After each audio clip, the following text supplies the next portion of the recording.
What up, Juno? How's it going? We were just talking, so that feels kind of lame to start off with Yeah. that. It's all right, man. But All's for going well. All's awesome. um, yeah, so basically we're here. This is being recorded, so we'll have this for posterity's sake. But yeah, this is the first, hopefully, of many live streams that we want to do. That First Things Foundation wants to do, talking with field workers, volunteers that are in the field, working with our impresarios, and we'll get into that a little bit. But this is really a chance for people that are interested, whether it's potential volunteers, or if you're a donor and you'd like to learn more about how exactly First Things Foundation approaches the idea of foreign aid and how we approach our projects and build them up, and what that process looks like. This is an attempt to uncover some of that, and dive into really what we do here at First Things Foundation. So today, depending on where you are, Juno Padilla is here. Yes, Jason, it is live. Welcome. Yeah, Juno, you are at the Guatemala site in Momos. Why don't you just tell us a little bit about how long you've been there, and how you got involved with First Things? Sure. Well, Andrew, thank you for setting this all up and for inviting me as the first person to kickstart this series. Sure. I hope the donors or viewers get a good chance to see exactly what we're doing here in Momos specifically, but also out of all of our sites.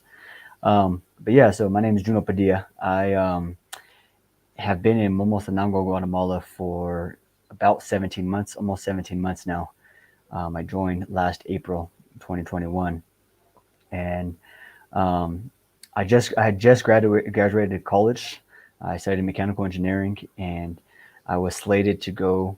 I was actually slated to come to Guatemala with the Peace Corps, but then COVID came. Oh, that's right.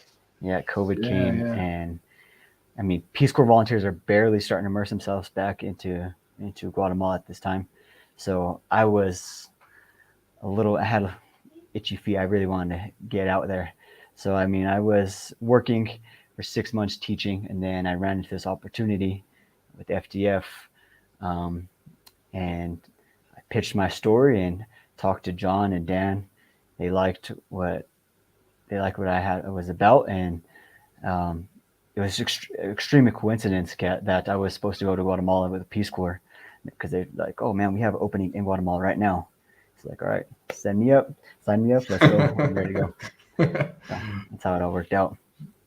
Yeah, it was really quick. I remember you signing on and then leaving pretty rapidly after that. But why don't you talk about what, in terms of the First Thing experience?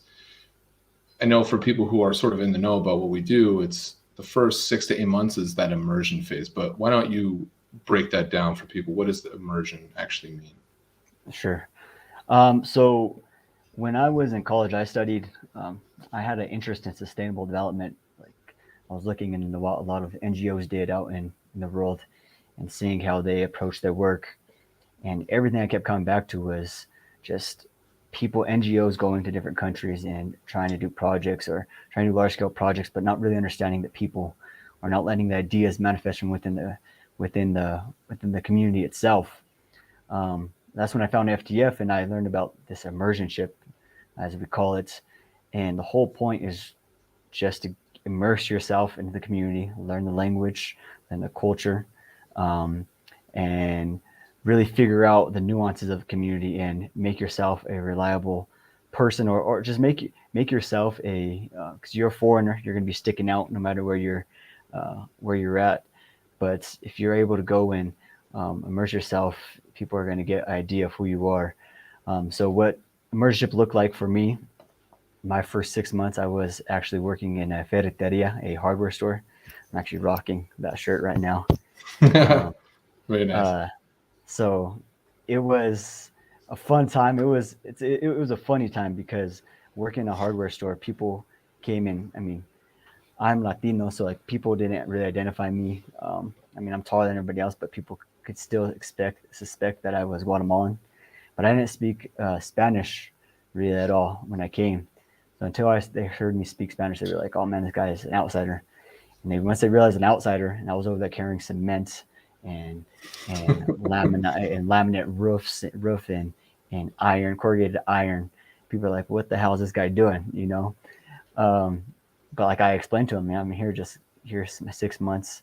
I'm just trying to learn the culture, learn the people, make friends, and with the hopes and the end goal of actually doing something impactful with the community through some type of project.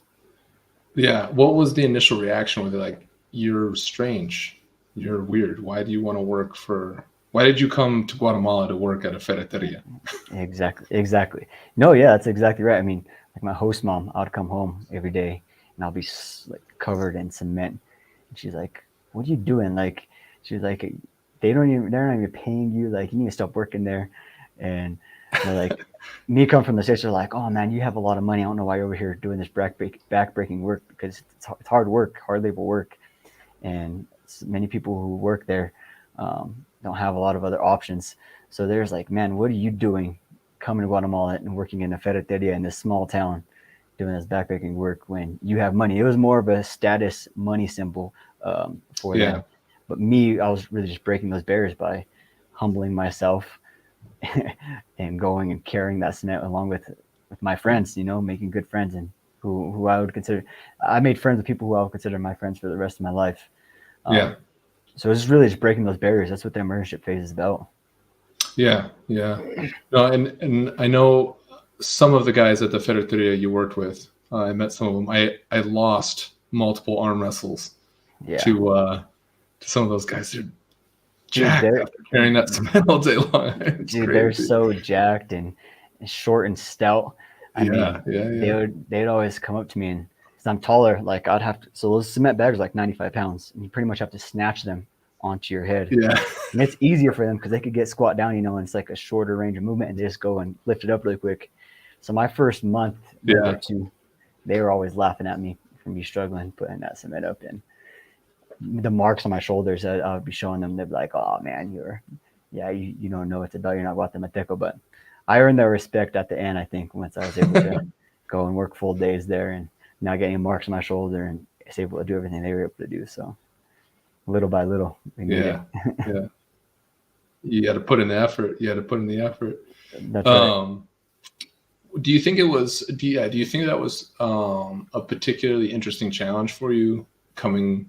I mean, being Latino or Latino descent yourself, and then going to Guatemala. What was that experience like? Because I think for myself, my background is primarily Irish, Scandinavian, Norwegian, something like that, German, and so my experience in the culture probably different than yours. What was that like for you?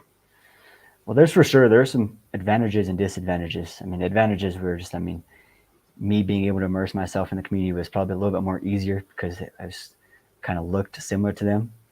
But the disadvantage to that is me looking similar to them and not able to speak Spanish or not able to relate to Yeah. the exact things they do. That cast that made me that made they casted me out even more harshly. I feel like at first because they're like, "Man, what are you doing? How do you not know Spanish? How are you over here?" They like the guys that fed they're like, "Oh man, you're on vacation here." Like they're like not Ouch. understanding the whole concept. Ouch. Yeah, they're not understanding the whole concept of what I'm doing. And like it took a while for me to like go and like learn the Spanish and like really become friends and like jab back at them, you know. So like it was hard at first. I mean, it's hard because I'm expected. I think I was expected more so than anybody else to know a lot of those cultural nuances and know Spanish off the bat.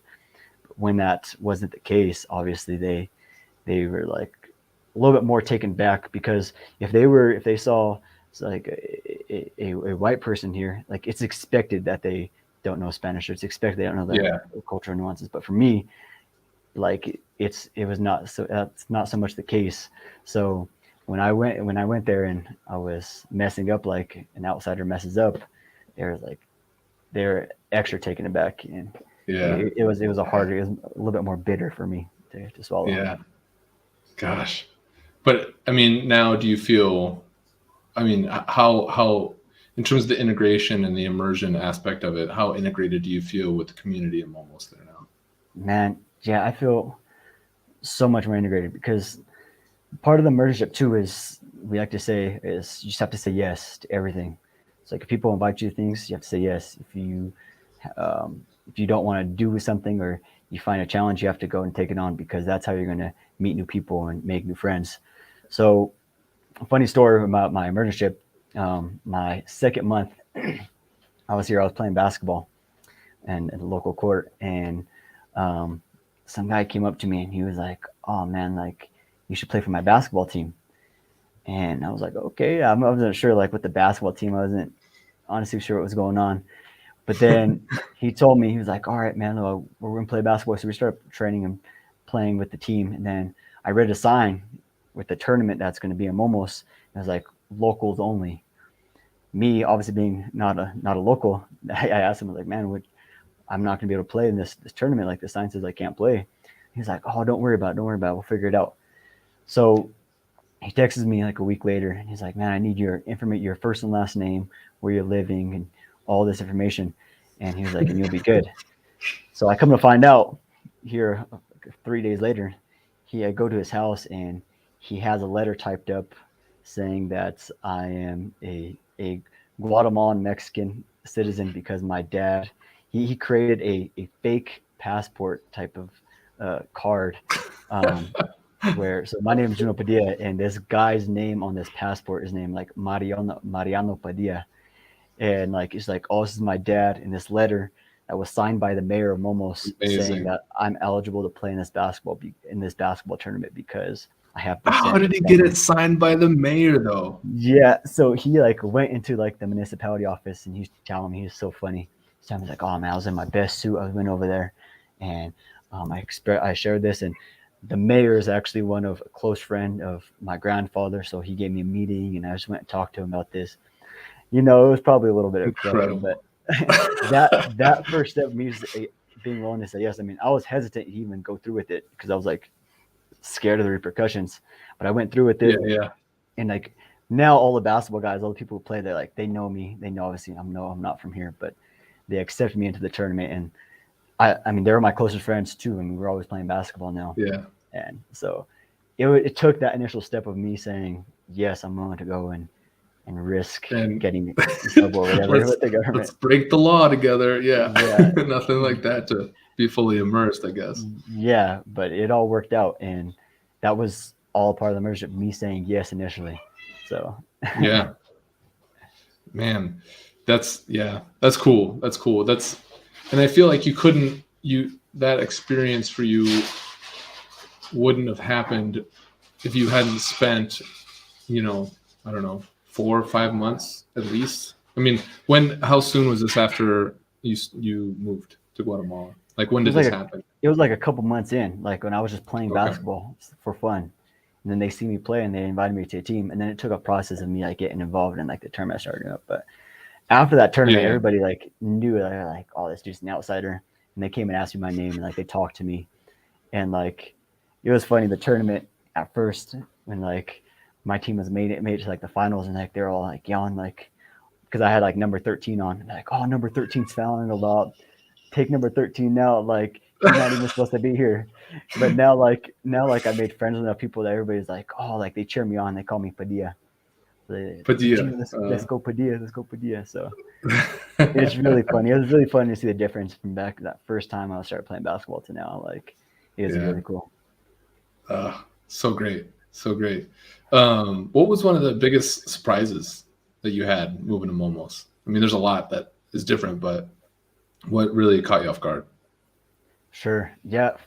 So in Momos is a rural town about like 4.5, 5 hours northwest of capital city of Guatemala. And here is a heavy Mayan population. I mean, Guatemala in general is Mayan, but here specifically, there's a lot more Mayan descent and Mayan people, and they speak Quiche, the Mayan dialect. Um, and what's surprising for me, so here they have the Mayans, and then You have what they call here Ladinos, the people who have a little bit of a Mayan and Spanish mixture descent, and they're more what I guess you would say westernized. They don't dress in like the formal Yeah. in the formal wear. They wear jeans and shirts, and they're much more not accustomed to the Mayan tradition. Um, so seeing that difference amongst people, I mean, if you're going to States, you hear a lot of people. If you hear about Guatemala right now, you probably hear migrants from Guatemala, and that's what I think a lot of people have an idea of Guatemala as migrants and a monolith of people from a singular identity of people from Guatemala. But when I came here, I saw like the different strata of people. You know, I saw the Mayans, I saw Ladinos, and I saw everything in between. And I saw how, I mean, people get treated differently still here. I mean, the Mayans, Yeah. there's discrimination against the Mayans from the Ladinos because for whatever reason, I mean, they view them as they view themselves as superior to them. So that was a little bit that had me a little bit taken back at first because I mean I came into Guatemala not knowing about any of these different cultures within the country itself. I mean I was American citizen too. I was a Guatemalan Yeah. people, but there's differences within the Guatemalan people as well. I think a lot of people don't realize. Yeah. Yeah. That was surprising to me too. You know, when think about like the problems that we have in the States surrounding, you know, race and all that stuff, and then to find it in some cases even to a greater extent Right. in rural Exactly. rural Guatemala it was Exactly. surprising. It was definitely surprising. Yeah. Um, and so as you have moved into or out of the immersionship phase, which was basically language learning, all that stuff. Oh, by the way, did you learn any Quiche? I Forgot to know some ask. words. I know some words. I mean, and You some like if Are they all swear words? You can be honest. I know some swear words as well, but like I have the special words like when I meet a older lady in the village, I know how to say like "sakarik nan," like which really means Yeah, yeah, good morning, mother. And I know how to ask like "How are you?" and I could say "I'm well," but nothing beyond that. I have yeah. on the bus. I bought like a little pamphlet of Quiche words on the Oh, they camioneta. got you on the bus. They got you Yeah, with that. they got me with that, Oh man. So no. I'm trying to pick up my Quiche game, but Yeah, that's it's fair. lacking That's for fair. sure. For people who aren't familiar with the chicken bus experience, um, people get on the bus peddling wares, uh, snake oil salesman type situations, and they will place what they want to sell in your lap. Dude, It's very hard not to buy everything. Yeah. Guatemalans are hustlers. Like they come in, they'll go on that bus and Oh yeah. they'll start rapping for you and expect a donation because they mentioned you in their rap, or they'll be selling candies Yeah. or gum, and they'll put like Andrew said, they'll put it in your lap and say like, okay, hold this for a second while I explain it, and then you kind of feel obligated to buy it. But no, That's that right. Keychain Bucky, it was a good one. It was a good purchase for me. Yeah, yeah, definitely. So, okay, so you're moving from the immersion ship into phase two, which was, we use phase two still as a terminology, but really, I think now we call it the creation ship, which is we're actually working with folks we call impresarios, Right. which could be entrepreneurial people, could be community projects. It's all sorts of things. In that term is sort of an umbrella term. But during your immersionship, were you already looking at individuals and thinking, oh, that guy probably has a really good potential project, or oh, I'm seeing something here with my immersionship that I could be doing afterwards? And sort of what were you looking at in the immersionship, and or were you at all, or did it all happen after you transitioned out? For sure. I should also add during my immersionship, I also taught a couple weeks in a school, a local school. Oh, that's And right. actually now have a project about. I taught English in this school to like middle school students. So throughout my immersionship, I was very much aware of like trying to keep an outlook on potential impresarios. And I must admit, when I was in the immersionship, I didn't really know what impresarios really were, what they're embodied, because I don't think you can really understand that until you get into the creationship phase and start working in that. But I had my eyes peeled out for people who were just motivated, who were really just wanting to make a difference in their community, or who were always just working and hustling. I mean, like I mentioned, all Guatemalans are, but there's certain people who are just really much more ambitious. So those people definitely caught my eye, and more so than that too is people who are wanting to help others. I really want to be a part of any project where Guatemalans are helping other Guatemalans. I think that's very special. So throughout my time, I mean, working at the ferreteria, I would always talk to people, and I would tell them, like, obviously my first 6 months I'm here, I can't do any projects, but I would let them know further down the line, I want to do project. That's the goal. You know, it's a job here. And they would mention stuff to me, and I'd be like, oh, okay, man, well, let's save that. We'll table that for a little while. So I would always have those run-ins, and I would always um, be trying to keep my eyes out for what's to come next. But for me, yeah, the immersionship was really, I was trying to stay. I try to stay as close to the rules as possible and not try to engage in any projects or do anything remotely related to projects until that careership time came. And then maybe I'm jumping the gun a little bit here with this next question, but it feels appropriate. Do you think, looking back, that it was good to stay purely in that immersionship phase before you transitioned into the creationship, before transitioning into working with projects?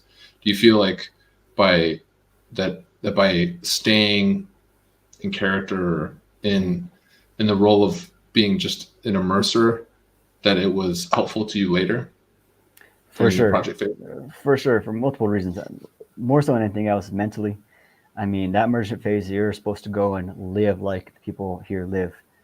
And any moment you jump into project phase, that's just telling yourself you want to be that savior, or you're trying to go and make a difference right away, you know. But it really takes a lot of mental willpower, and to keep in that character and just keep doing your job, keep learning Spanish, and keep going to that ferreteria when they're making fun of you, or keep going and teaching when the students are being bad. You know, it's like you have to keep at that, because that's what everybody else is doing, you know. And then I think if you're able to not succumb to that desire to go and start producing projects and start going and finding out what people want to do right away, you're going to have all that energy built up for when that creation phase starts. But also, you're just going to have, I think, more respect from the people, because they're going to see you as a local person, not going to see you as a huge authority figure, which is very important, in my opinion, for this type of work. If you want people to approach you with their ideas, you have to be seen as somebody who is approachable.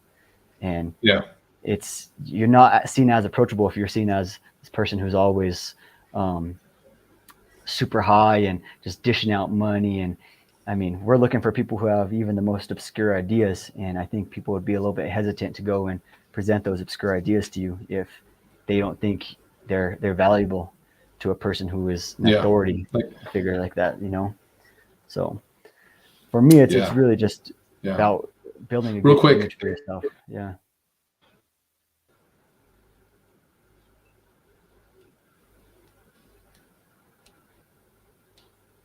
What was that?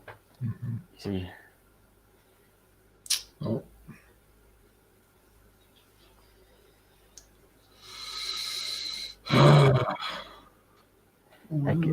You there? I can hear you now. Yeah, I'm here now. Sorry. Going on Wi-Fi.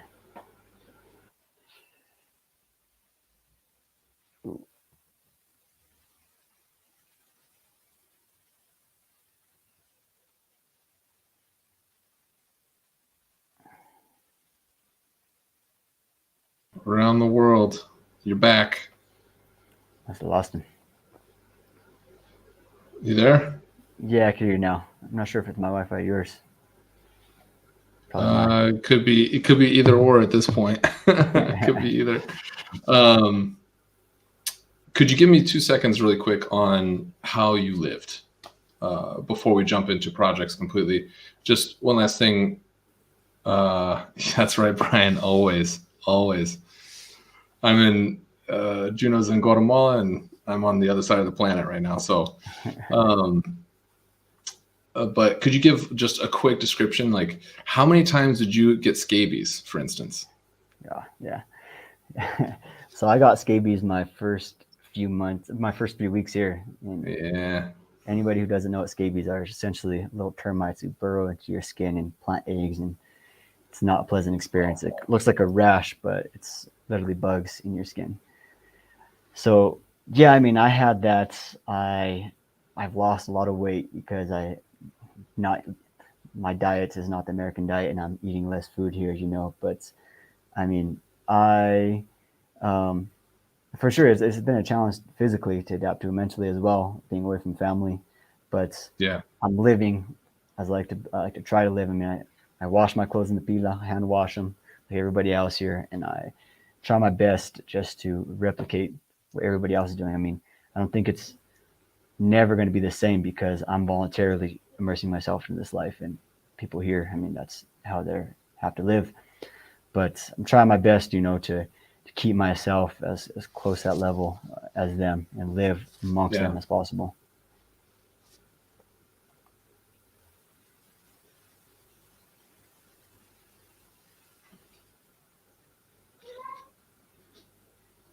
Yeah.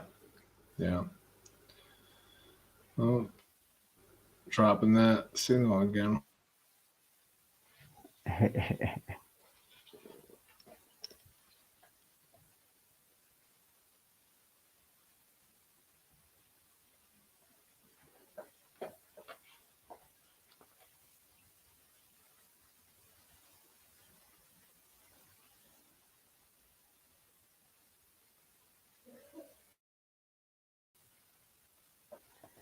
Yeah, man. Not sure if it's mine or yours.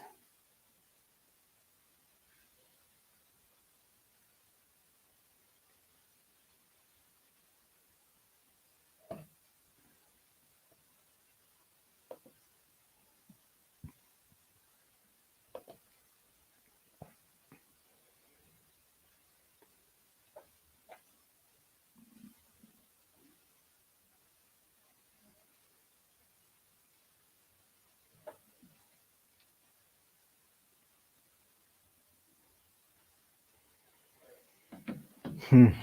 Mm-mm-mm.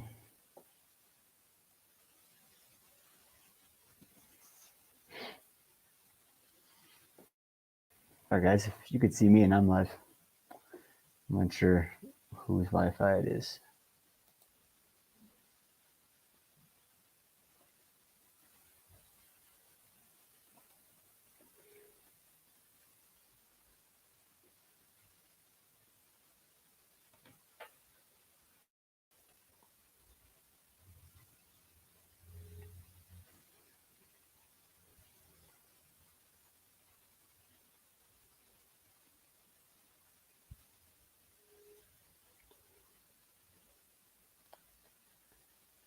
Mm-mm.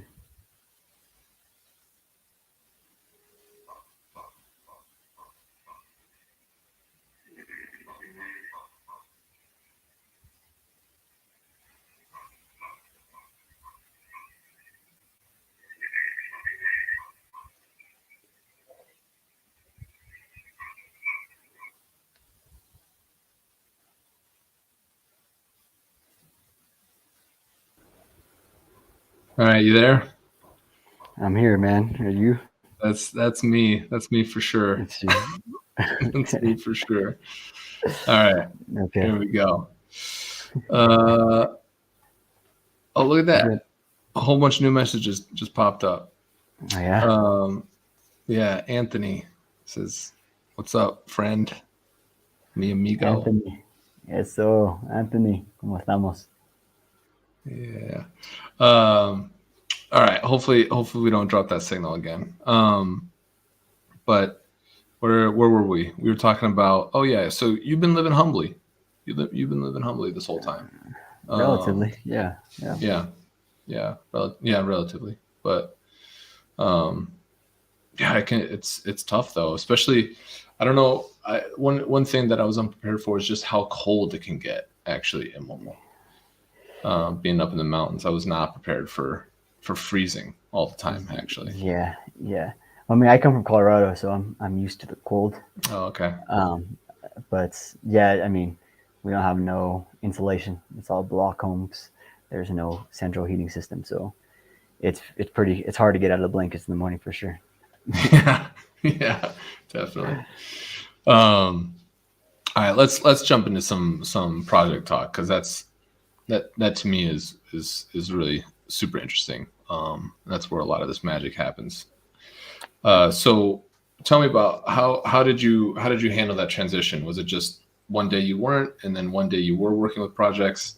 How did how did it change the conversation between you and the people around you? What did that look like? Sure, yeah. So with the ferreteria, it was for sure more of an abrupt stop after my 6 months. I mean, I had to tell them like I'm working on projects now, but um, with teaching, I actually continue teaching to this day because I mean I love my students and they pretty much wouldn't let me leave them. So I still have a part of the membership with me. Um, so I'm still doing local work. Um, but as I got into this creatorship phase and started doing projects, and if you could hear that construction background, welcome to Yeah, Guatemala yeah, yeah. construction. Classic. It's classic. But as I jumped into those projects, I mean, at first it was a little slow, I must admit, because I don't think I had the respect that is needed when you're going to start doing projects with people. Um, so as I started going into these projects, I had to go and kind of search them out. And one of the great things about the mentorship is it actually helped me find my first real project, which was with Don Carlos in the sewing startup. Um, so how this all came to be, I was teaching the school one day, and because I said the mentorship is really important, you have to try to work really hard at it because if you do that, good things will come from it. And as I was teaching, I mean, I hadn't when I came here, I had no like existing lesson plans. I didn't know how to teach English. I didn't study anything, how to be a teacher or anything like this. But I mean, I was extremely inspired and really wanted to provide a good education for my students. And I took it really seriously. And I think they were able to see that. So, like, one of my students came and asked me, Profe, are you going to come and teach us next year as well? And like, I was telling him, like, I'm not sure. I'm actually here meant to do projects. I'm not here to teach. Um, and as a result of that, that same night, I got a phone call from Don Carlos, her father, and he was over here, and my Spanish was still iffy. So like I was like, man, send me some text messages. We'll get a text message conversation going. But he essentially invited me over to his community, and at this time I had a site partner, and we both went to his community in Santa Ana, which is like 45 minutes away from Central Momos, where I'm staying now. And um, because of that mentorship connection, I was able to go and meet Don Carlos in his community. And I'm not sure how much you want me to expound on that project right now, but yeah, for sure, as you do projects, that whole dynamic and image of oneself changes both within yourself and then within the community. Yeah, I guess we can definitely get into that. The question before we take it any farther is, do you work with only one kind of project? What are you looking for? Is it education projects? I mean, you're working with a school, or is it what kind of projects are you working with? It's so funny. It's the same question people ask me here. Like when I tell them the project, they're like, I start. "No, I didn't no, want to like hit you this with is that great. one. That's a low blow, I know, but No, this is great. This is great because like I explain it the same way to everybody here. I mean, people ask me, it's like, you do projects, like, what do you do? And like, exactly, do you give out loans? Do you work in schools? Do you this? Now, I pretty much tell them I don't come with the idea of any project in mind. The projects come to me. All the projects, all the ideas are manifested by the people here, and they have to be the one to pitch them to me. And if they're willing to collaborate, that's what the project's going to be. So I have projects with schools. I have projects with families, small families, sewing clothes, sewing backpacks. Um, uh, and I have a project with a mom who has a kid with disabilities, kid with disabilities, and who has a vision of helping other kids with disabilities. So all the projects are literally, it just depends on who the impresario is, and if they're passionate about it, I'm passionate to help them. So there's no certain arena where I work in. I mean, I think as I have project successes in some areas that kind of breeds more projects within those same areas, such as like working Sure. with schools. More schools starts to solicit my help, and that has more school education project feel to it. But that's definitely not the criteria. It's really just anybody who has an awesome idea, and more so than an awesome idea, who is motivated to want to make a difference in their lives and their community's lives, who are patient and want to collaborate with me. That's where the project stem from. Yeah. Have you, now, is it tricky knowing who's actually hustling for their project and who's just trying to get what they can from you? I mean, I know Yeah, that's really cynical, but yeah, I'm no, sure it's a reality. it's a reality. I mean, I think we have a warped view of like this type of work. I mean, I think everybody here, we look down and we kind of try, we, before coming here, at least me, for me, I look down and I try to say like, oh man, these people need help. I mean, just everybody here just wants to be a better life and wants to do this, and they want to, they all have the best intentions in order to, they have like a sort of innocence about them because of the poverty they're living in. And it's easy to look over that, but the job really is, once you find this impresario, is to become friends with them. And that's why I say you have to be patient, because if they're patient and they want to be, they invite me to their home and they are willing to come out and eat dinner with me and share their story, I know they're not just in it to make a quick dollar. Because I mean, I don't have money just to be dishing off right off the bat anyway, so it takes Mhm. time to begin with. So I know the people who, I know the impresarios are going to be good impresarios because they're patient and they're willing, and they're they're they're committed to the idea, and they're willing to work towards their idea whether they have my help or not. So the way you weed them Right. out is just simply taking the time, meeting with them, discussing, and not even discussing the project, really just discussing who they are as a person and becoming friends more so than anything else. And if they're able to, if you're able to become friends with them, that's how I know that it's going to be a good impresario. Yeah. Yeah. So it's not, yeah, like you said. So then, so number one, it's all sorts of projects are possible.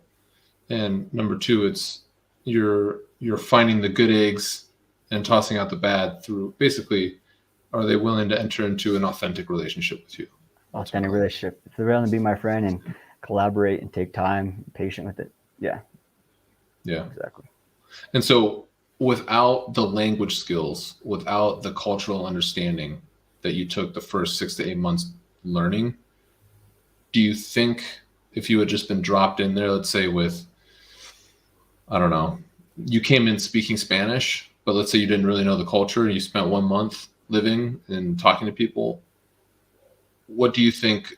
Do you think you could do the same work that you're doing now? Do you think you'd find the same people? What, or do you think there'd be a big difference there?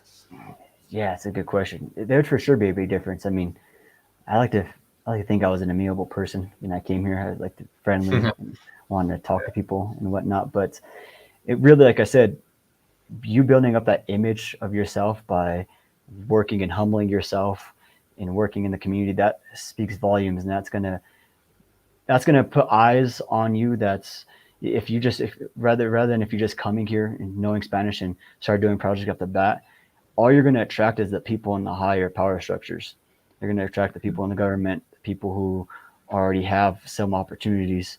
But if you go down and you work in the ferreteria and you talk to the mechanic whose hands are all bruised up and knuckles are all chaffed, you're going to find those people who don't don't normally approach the outsider who is just coming in to offer projects right off the bat. But those are the people who I like to help because they just most times have the best ideas, and those are the hardest workers. They just want to put their head down and grind it out, you know.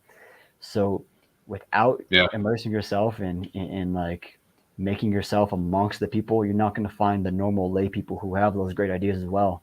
You're just going to attract the people at the top layer, and it's not going to be the same. Yeah. Yeah. So talk about Don Carlos a little bit more. You met him through a student at school, and then you started getting involved. So I suppose in terms of the impresario work itself, you enter into a relationship, but then what does that actually look like when you're building, when you're trying to build a project with them or trying to collaborate on a project? Walk me through the steps a little bit. Yeah, so this is a good example of a project for me because I mean, I went. So Don Carlos, he invited me to his community, and I think a lot of people at first they want to see what type of projects you do, so they try to pitch the biggest, grandest project you. So he initially didn't pitch his project, which we're working on now. He actually invited me to his to the community where they had like a what would it be, like a community council type of meeting where there's a president there and like a treasurer and a secretary, and you have members from the community in this room. And I was in that room with Don Carlos and everybody in that community, and they're pitching different projects to me. And at first, though, those projects are really hard because they want to do things that cost tens of thousands of dollars. And projects that I like to do, and I think FTF as a general like to do, is small scale projects with families, or um, projects that have targeted impacts and targeted impacts.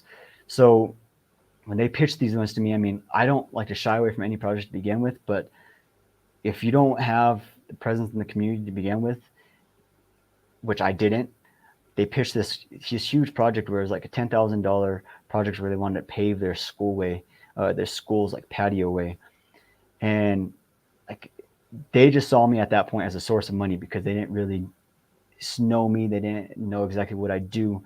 So like I had to go and play along with the project idea at first, like, okay, well, if we're gonna do this, um, I was actually working in the ferreteria, and I saw like their budget, and they're like using the most expensive cement, for example. And I told them, Yeah. like, so why don't you use this cement? And they're like, oh, Insider knowledge. Let's yeah, go. they're like, oh, like, well, this one because it's like the resistance is good, and like this cheapest cement they use for the roads out here. Like I knew they were just trying to extract money at that point. It's like I had to Yeah. keep challenging them, and as I kept doing that, they kind of got sick of it, and they didn't want to continue with it.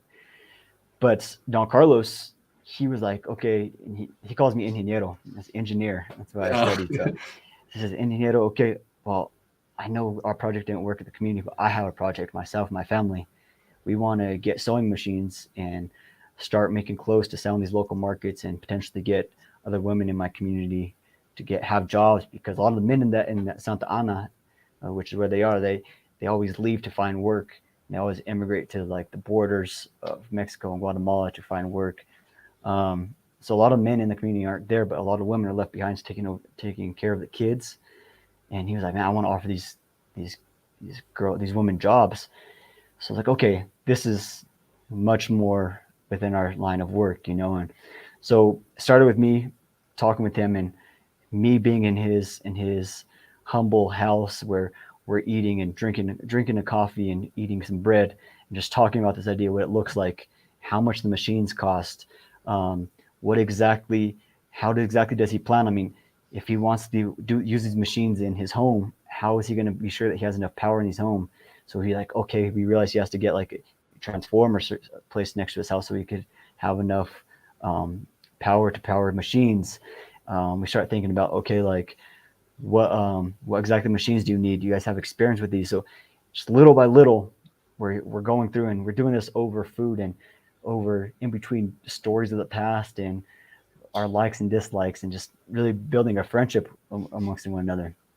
So that whole process allows me to go and figure out who Don Carlos really is. And he is a leader in his community. He's somebody who wants to offer jobs to his women neighbors.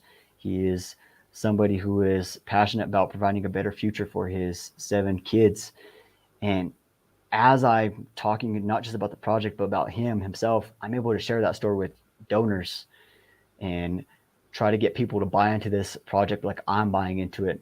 And little by little, I was able to attract a few donors, and we got enough funds to buy one sewing machine, which we bought a few months ago. And now we're reiterating, trying to figure out if he's making enough product. How can we keep track of his inventory? How can we go and make sure he's making enough sales? And little by little, we're just going through the business methods and processes of him having a good project. So it's little by little, these small meetings where we go and share a coffee, but also share in his vision for a better life. Interesting. Is that so? Do you find yourself in a teaching role as much as you are in a sort of collaborative role? mean, what does that look like in terms of what you're both bringing to the table in terms of that collaborative process? Do you find that, oh, okay, I can do X, Y, and Z, and then he does, A, B, and C? How does that get sussed out? It's for sure a collaborative role. I mean, I didn't study business in college, so I had to go figure this stuff out myself. And I specifically didn't study business in Momos, Guatemala. That's where Don Yeah, Carlos comes in. I mean, he yeah, knows his community. He knows the local markets he has to sell to. So it's very much so me asking these questions and him telling me, oh, in Hinero, that's not going to work. And then, or him going and wanting to get this new sewing machine. I'm telling him, okay, Don Carlos, like, here's the funds. We probably can't buy this. But if we could buy this sewing machine and maybe some material. So it's for sure back and forth banter. He knows Momosanango, he knows his community, and I'm just trying to be the conduit of resources from abroad to this specific project where he has the know-how, and we're just trying to build on that to make sure he's successful. yeah, yeah. That makes sense. That makes sense. Although the do you ever think about, going back to the idea of bringing in perhaps a lot of money for big projects, the idea of impact? And I mean, with something like this, do you see the impact? How do you go about measuring it, if you can measure it, or what does that word even mean anything in this case? Break that down. Man, for me, I don't think about impact in terms like impact I'm making. I think about all the impact in terms of impacts the impresarios and their projects can make. And it really changes once you become acquainted with these people and you become close friends with them. Because I mean, people may look at this project and fundraise like $2,000 for it. And they may look at other organizations who fundraise tens of thousands, hundreds of thousands of dollars, and they may measure that on impact. I understand that. But for me being able to help a close friend who has this really cool idea and has the opportunity to go help his woman neighbors, I mean, I can't I can't tell you the extent of that impact. I have a belief, and I like to believe that whatever help I could provide Don Carlos, he's going to pass that on. And I can't tell you the extent and where that's going to end. I mean, who's to say that whatever, because of this endeavor, he can't go and potentially get his daughters to continue in school past the middle school level, because you have to start paying. And who's to say that he's not able to gain these resources where his daughter is able to go and study on and become the breadwinner for their family further down the line? You know, like, I like to just believe that these little assistance, these little acts of assistance were given to these empresarios, that it's just going to propagate. Because, I mean, one, they're our close friends, but these are people who are from the get-go, who are go-getters and who are motivational to make a better life for themselves. So we're just kind of pitching a hand to do that. But in terms of impact, I mean, it's really just about if these projects are consequential for the people involved, and if it's bred by them, it's by definition, I think, consequential for them, because it came from them and we're realizing it together. But they're the ones doing all the work, and they're the ones leading it. And when I'm gone, they're going to continue with the project. So by definition, it's consequential to them, and that's all the impact I need, certainly. Yeah, yeah. Um, Playing off that idea of sort of it's important to them, and in terms of the idea of impact, there's a lot of cases of foreign aid hurting more than it helps. I know there's gosh, what is the name of that documentary? It's really good. Poverty Incorporated. Poverty Inc. Yeah, It's, Poverty Inc. it's a really good look into a lot of how foreign aid can be very harmful in a lot of cases. How does that, avoiding, let's say, doing harm in that way, do you think about that? How do you avoid that in terms of your projects? Well, yeah, like I said, all these projects are born from people within the communities, and they know how their communities function. So I mean, I'm not out here offering my influences in terms of ideas and different paradigm structure changes, because I mean, it's all coming from within. Um, so in that movie, it's a really good movie. I mean, a lot of the errors and whatnot these NGOs make is just not understanding the community and just going and thinking they know best for the community without first listening to the people in the community and figuring out what they want to do and how any project idea could will impact them directly. Um, they don't base their decisions off of that. I mean, there's not a lot of evidence of that. So by here, if we go and we ask people like, what do you want to do? And they know what's going to be successful, or they have an idea of what could be successful.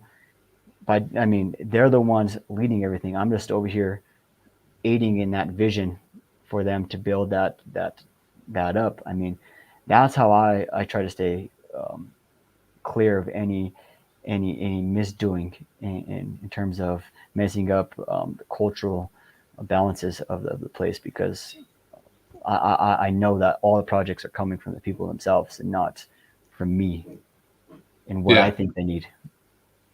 Yeah. Although I suppose in that case, you do also run the risk of supporting a project, a bad project, potentially, um, of, some impresario that you think it's a good idea. He thinks it's a good idea, but maybe it's a bad idea. Have you had one of those? Have you had a bad project? Yeah, I mean, so I I've had projects that haven't worked out. I mean, I haven't had a project where I've been through the whole full process of like actually getting them assistance, and then it turned out that it was a complete failure and it was bad in terms of harming the community. I mean, I kind of take a view of, if it's coming from within, I mean, they're the ones who are providing the changes. I mean, obviously, if a successful endeavor is going to be realized, it's going to change the community, and that's kind of the goal.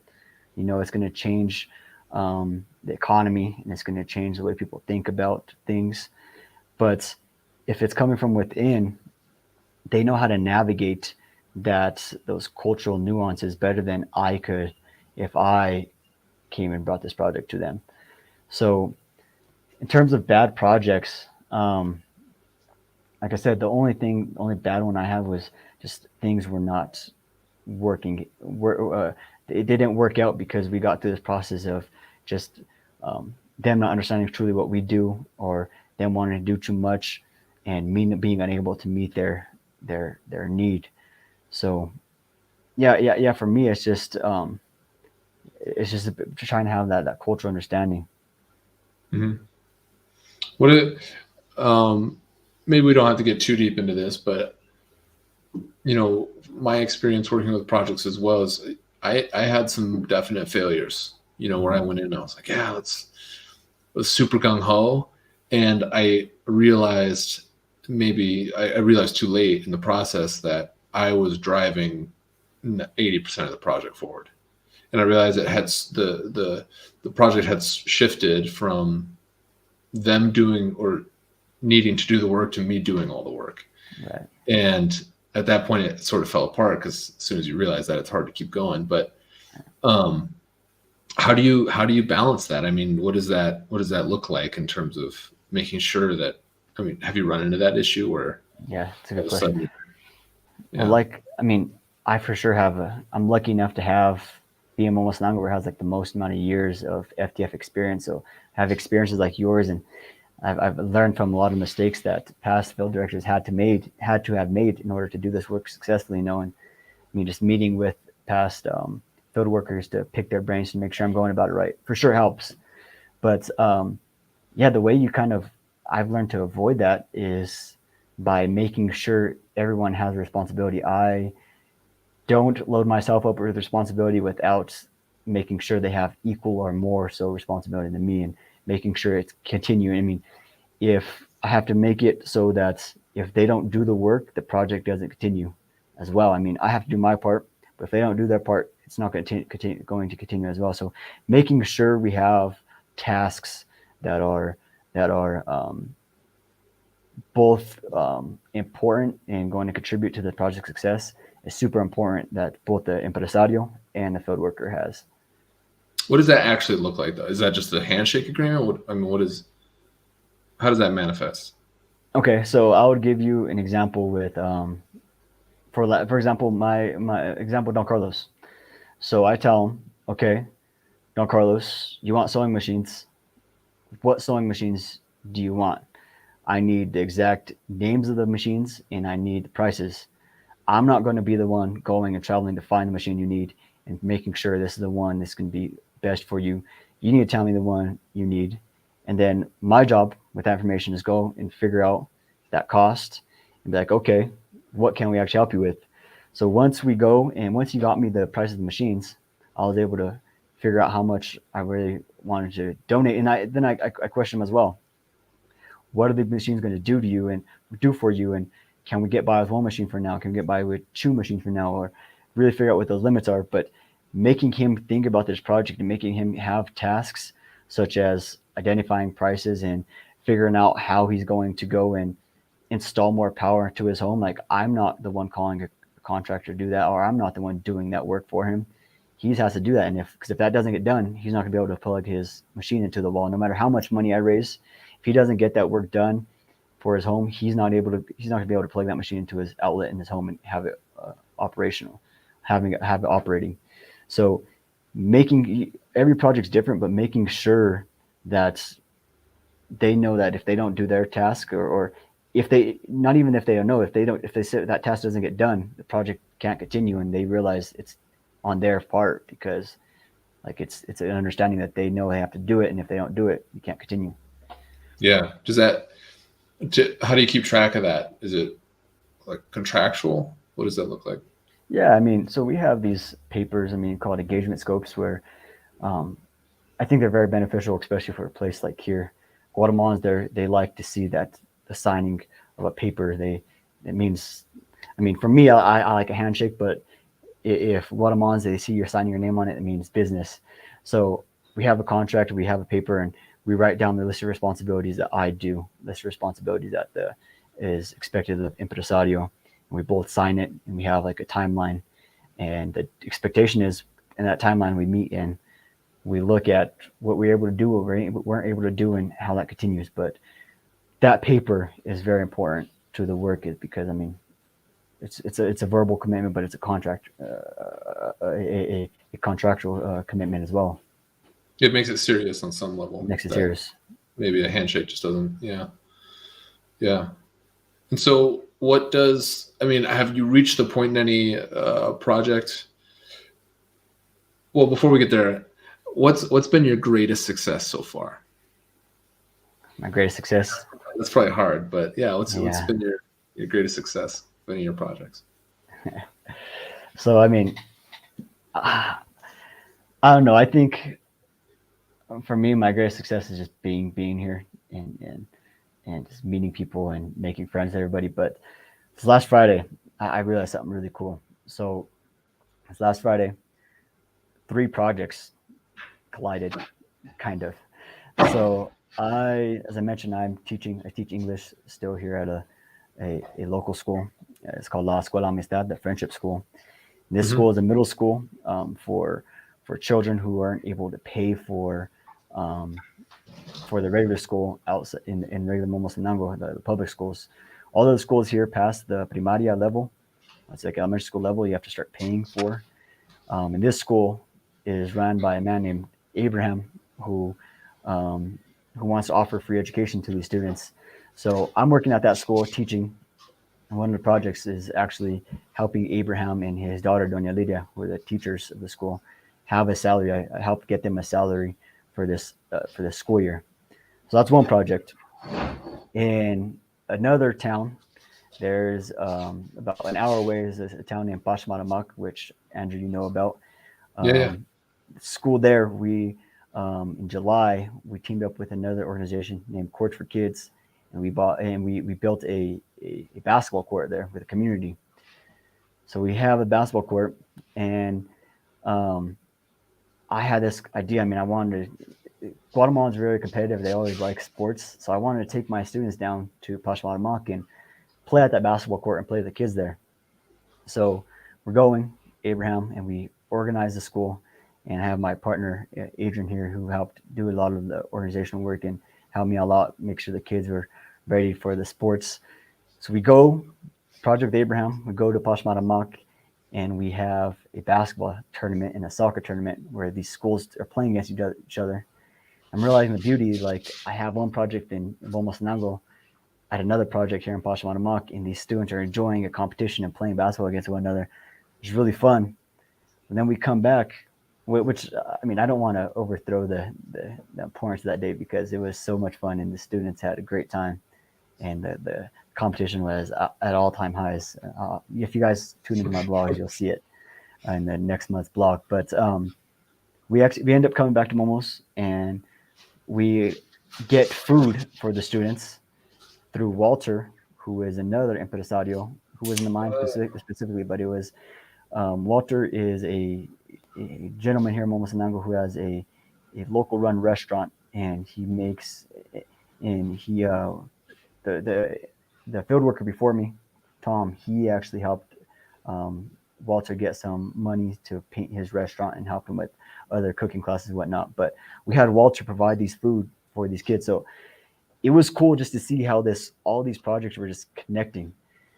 So for me, that's been my big success, is just realizing that all these things are connected and they have a chance to make a cool difference in so many different. Like I said before, we don't know the extent of our impact, but I was able to see some part of that extent of the impact there. I mean, I was able to see how these all came together and see how that can continue to happen because of the collaboration we're able to do with these amazing people. So that has been my biggest success so far, is just sticking with it, and trusting that every project I'm being a part of has some difference for somebody and has a chance to impact ways that I can't even fathom at this point. Awesome. That's so cool. That's so cool. All three. I definitely did not have an experience like that. That's something else, man. That's something else. Bring them all together. Yeah, it was crazy. I mean, I didn't appreciate the beauty of that until afterwards, when Dan, he actually came down. He was here and he talked to me about it. And I was like, yeah, man, that's actually really cool. That just happened. Definitely. One last question. How do you see your projects progressing up until your time is up? Yeah, so I think this would be a good time to talk about all my projects. So I have, as mentioned, La Escuela Amistad, the teacher's salary. I have Don Carlos and the sewing startup. I also have a project here in Central Momosanango with another family who makes school backpacks, and we help them get some funds to raise the supply and meet their existing demand. And what ends They've up been doing happening, really well, by the way, right? What's that? They've been doing really well. It's been excellent. Yeah. It's been excellent because we were able to help them get some supply, because they had a lot of existing demand that they weren't able to meet because they just lacked the supply. Because we were able to help them meet some of that demand, they were able to use those extra profits. They started a tortilleria, a tortilla stand. And the next project we're engaging with them actually is helping them build helping them get supplies for a tienda, because the mother of the family, she is making tortillas in a space that's ideal for a tienda, a little local convenience store. So the next project is helping them stock their space with supplies for a local convenience store. That's awesome. I also have in Pachacamac, I'm continuing with them, and we're going to help them get a sewing machine to help teach their students down there hard skills, because as I mentioned before, since a lot of kids have to pay for schooling past these elementary school level, many students do not end up continuing their studies. And the teachers are recognizing that, and what they want to do is offer them hard skills, teach them something such as how to sew, which is making artisanal artifacts like that is a huge part of a huge way that one makes one's living here in Guatemala. So they want to teach the students how to sew and how to make how to make the formal wear that they could sell in local markets. So like once with the sewing machine, they're able to offer these teachings to the students. And once they continue on from the school, if they don't continue on their studies, they have something they could at least build off of and hopefully go and find a job in a bigger town where they start sewing things because they know how to sew now. So that's my fourth project. And my fifth and last project is with, as I mentioned before, with a mom who has a son with cerebral palsy. And she's an aspiring woman who, because of her son's condition, she has been inspired to help other kids with disabilities within Momos. So right now we're working with her and offering workshops to other mothers who have kids with disabilities, and we're teaching them how to make bracelets and necklaces, so they could get those skills and hopefully get some more. We could hopefully provide them with some more material, and they could go and produce these different artifacts that they could start selling in local markets and provide for the family. So those are my 5 projects. Right now, I hope to add 1, maybe at max 2 more by the time I leave.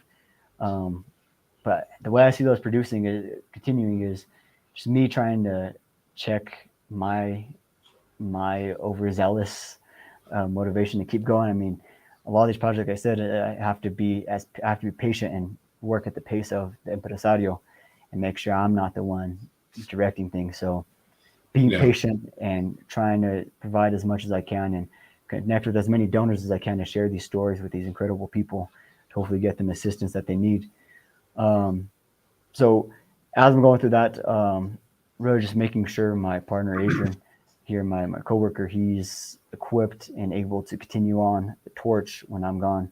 He's able to continue off wherever I leave these projects at, and he's able to go find his own impresarios and do even more greater things here in Momos. So that's my goal, and how I see these projects continuing is just little by little, working at the pace of the impresario and connecting with donors to try to get their impresarios the resources they need to be successful. Beautiful. And if people do want to get connected with these projects, you can visit our website, www.first-things.org. You can find all the projects there, all of Juno's projects. You can also find all the project updates on our YouTube channel. They're all in playlists, and you can sort of see the entire timeline of many of our newer projects from start to where they are now, and see the progression that we're making. And so if any of you are interested, I highly recommend checking out those projects. They're a great way to get involved with really local, beautiful families and communities. If you're looking to help in a really, a deep and closely personal way. It's a great way to get involved. Any last thing you want to say about your time there, Juno, or your projects before I end this? We're about an hour. We're over an hour. So. No, man. I just want to thank you for your time, for inviting me. I want to thank you to the viewers and any potential donors. I've been fortunate enough to speak with some amazing people who just have bought into what we're doing down here. The donors I work with are just amazing, and I just like to assure them that whatever money they give to these projects goes straight to them. It goes straight to what they want to do. So I highly encourage you to check out these project updates, and you could always reach out to me. My contact information is also on those project updates on the website. So happy to discuss anything else, but thank you for inviting me, Andrew. Appreciate it. Yeah, definitely. And thank you for the people that stuck around to the end. So we'll see you around, Juno. Have a good rest of your day. Yes, you as well. Thanks, guys. Bye-bye.